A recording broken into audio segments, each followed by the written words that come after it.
Jay Brainerd is a senior TSA official in Kansas with 20 years experience, and he has filed a whistleblower report saying not enough is being done to keep TSA officers safe when screening passengers, and not enough was done to keep passengers safe at the TSA checkpoints. As of today, 763 TSA agents have tested positive for coronavirus. 6 agents have died.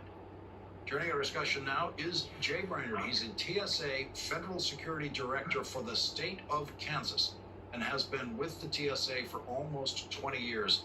Thank you very much for joining us tonight, Mr. Brainerd. Obviously, you're not here as an official spokesman for the TSA, but you're telling us what your experience has been. How risky are the TSA checkpoints now, and how risky have they been in the past months of this pandemic? That's a great question. So there's 2 questions. What went wrong, and what do we need to do moving forward? At the onset of this, early March, we started having a number of transportation security officers test positive for COVID-19. The federal security directors, which is what my position is, made efforts to try and get personal protective equipment to the workforce. In mid-March, we were denied. We were told to withhold the N95 masks from the workforce. We were not permitted to mandate the wearing of masks until mid-April. Protective eyewear, we still can't mandate protective eyewear. So essentially, you have our employees at the height of the breakout of COVID-19 working at airport checkpoints. They don't have the personal protective equipment that they need. And the worst part about it is it's in the middle of spring break. You know, we laid an overlay map on March 24th from Johns Hopkins University and lined up the top 25 airports of that map.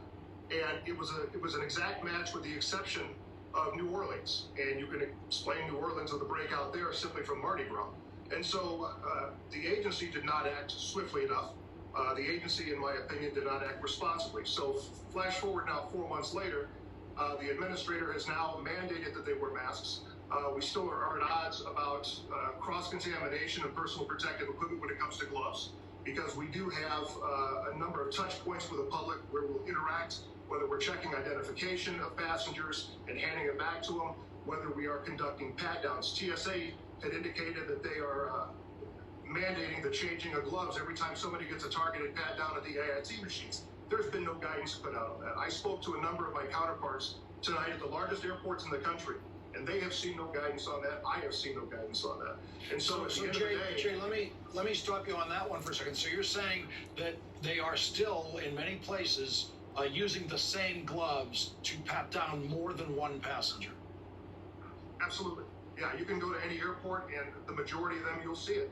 You know, if you change gloves every passenger, and you've got an airport that does 30,000 passengers a day, you're going to go through 20,000 pairs of gloves.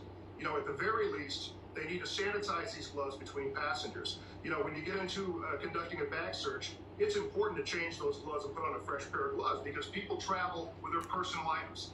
And so when you put your hands in a bag and you're going through and you're searching, you're touching the toiletries and their toothbrush.